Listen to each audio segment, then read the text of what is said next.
मेरठ का एक खौफनाक हत्याकांड, प्यार, धोखा और अंधविश्वास की सच्ची कहानी। मेरठ उत्तर प्रदेश में 2025 में हुआ एक ऐसा हत्याकांड जिसने पूरे भारत को हिला कर रख दिया। ये कहानी प्रेम, विश्वासघात और अंधविश्वास के खतरनाक जाल में फंसे कुछ लोगों की है, जिसने एक निर्दोष व्यक्ति की जान ले ली। इस केस में प्रेमिका ने अपने प्रेमी के साथ मिलकर अपने पति को मौत के घाट उतार दिया और उसके शव को 15 टुकड़ों में काटकर एक ड्रम में भर दिया और उसके अंदर सीमेंट डाल दिया। मगर चलिए इस कहानी को शुरुआत से देखते हैं। 2016 में मेरठ निवासी सौरभ राजपूत की मुलाकात मुस्कान रस्तोगी से हुई। दोनों के बीच प्रेम हुआ और कुछ सालों बाद उन्होंने शादी कर ली। लेकिन यह शादी सौरभ के परिवार को पसंद नहीं आई, क्योंकि मुस्कान एक अलग जाति से थी। इसके बावजूद दोनों ने अपने रिश्ते को मजबूत बनाए रखा। सौरभ मर्चेंट नेवी में जॉब करते थे और लंदन में पोस्टेड थे। शादी के कुछ समय बाद सौरभ लंदन चले गए, जबकि मुस्कान अपनी बेटी के साथ मेरठ में रहने लगी। इस दौरान उनकी जिंदगी में एक तीसरा व्यक्ति साहिल शुक्ला आया, जो मुस्कान को पहले से ही जानता था। सौरभ के लंदन में रहने के कारण मुस्कान की नजदीकियां साहिल से बढ़ने लगी। साहिल, जो पहले से ही मुस्कान को पसंद करता था, अब खुलकर उसके साथ वक्त बिताने लगा। मुस्कान ने उसे यह यकीन दिला दिया कि वह अपने पति के साथ खुश नहीं है और वह साहिल से सच्चा प्यार करती है। साहिल शुक्ला अंधविश्वासी प्रवृत्ति का था और आत्माओं, तंत्र मंत्र जैसी चीजों में विश्वास करता था। मुस्कान ने इस बात का फायदा उठाते हुए उसके लिए स्नैपचैट पर एक फर्जी अकाउंट बनाया, जिससे वह साहिल शुक्ला की मरी हुई मां के नाम से चैट करती थी। इस फर्जी अकाउंट से वह साहिल को यकीन दिलाने लगी कि उसकी मां की आत्मा मुस्कान को पसंद करती है और चाहती है कि वे दोनों साथ रहें। धीरे धीरे साहिल पूरी तरह से मुस्कान की बातों में फंस गया। मुस्कान ने उसे यह विश्वास दिलाया कि अगर वह उसके पति सौरभ को रास्ते से हटा दे तो वो दोनों एक साथ रह सकते हैं। साहिल अब पूरी तरह से मुस्कान के इशारों पर नाचने लगा था। मुस्कान और साहिल ने मिलकर सौरभ को मारने की साजिश रची। 4 मार्च 2025 को जब सौरभ लंदन से मेरठ अपनी पत्नी और बेटी से मिलने आया, तब मुस्कान ने सौरभ की फेवरेट सब्जी कोफ्तों में बेहोशी की दवाई मिलाकर खिला दी।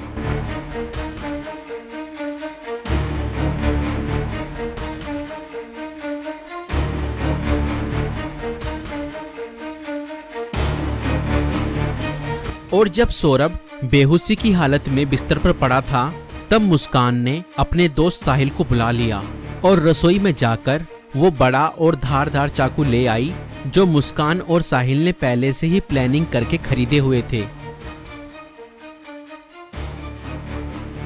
और करीब 20 मिनट तक साहिल ने मुस्कान को बताया कि कैसे उसे अपने पति का वध करना है।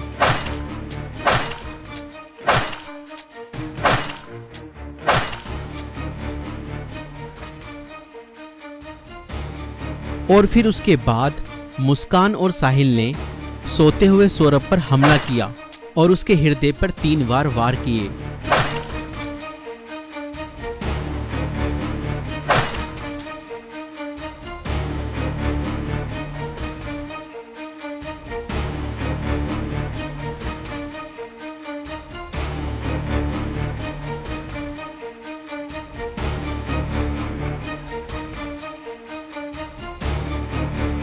और घर में पड़े कूलर को भी ऑन कर दिया ताकि उसकी आवाज किसी को भी ना सुनाई दे। जब उन्होंने सौरभ को खत्म कर दिया, उसके बाद वह उसकी बॉडी को बाथरूम में ले गए।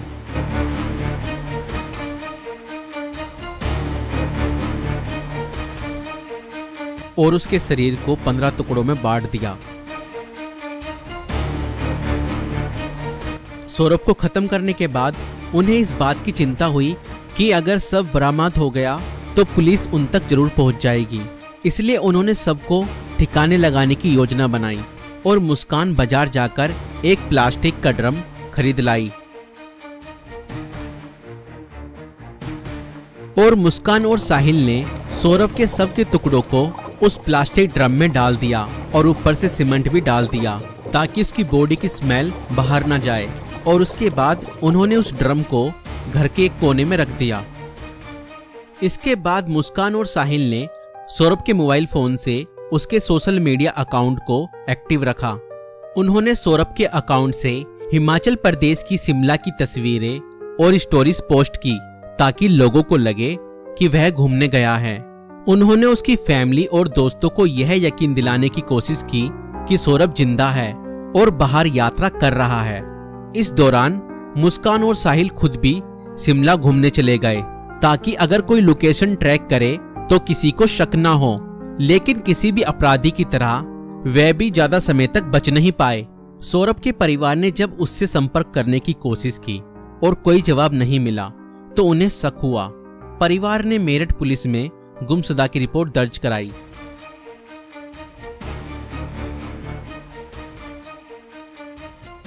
और इसी बीच मुस्कान ने अपने माता पिता को बताया कि शायद सौरभ का मर्डर हुआ है और उसके घर वालों ने ही उसका मर्डर किया है। मगर मुस्कान के पिता ने कहा, नहीं बेटा, किसी के भी घर वाले कितना ही नाराज हो जाएं तो भी ऐसा कदम अपने बेटे के लिए नहीं उठा सकते। बेटा, मुझे सच सच बताओ, सौरभ कहाँ है? मुझे सच्चाई बताओ, मैं किसी से कुछ नहीं कहूँगा। और तब मुस्कान ने अपने पिता को बताया कि उसने और साहिल ने मिलकर सौरभ को खत्म कर दिया है। और इतना सुनते ही मुस्कान के पिता ने पुलिस को सारी खबर बता दी।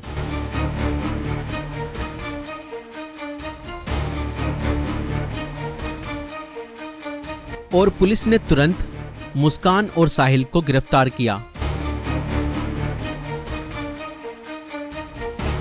और उस प्लास्टिक ड्रम को भी बरामद किया जिसमें सौरभ के शव के टुकड़े थे।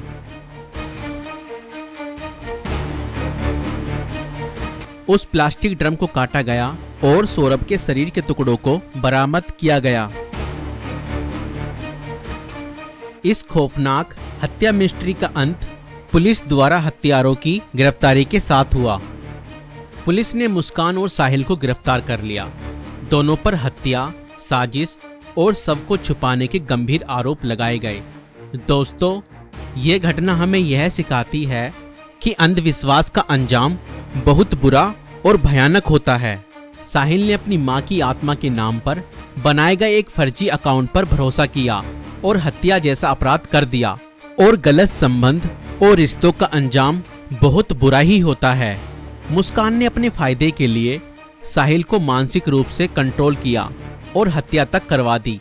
और कानून से कोई नहीं बच सकता, चाहे अपराध कितना भी चालाकी से किया जाए।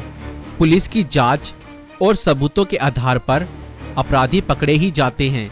इसलिए रिश्ते सोच समझकर बनाएं और जीवन साथी चुनने से पहले सामने वाला मानसिक रूप से कैसा व्यक्ति है यह जानने की कोशिश करें।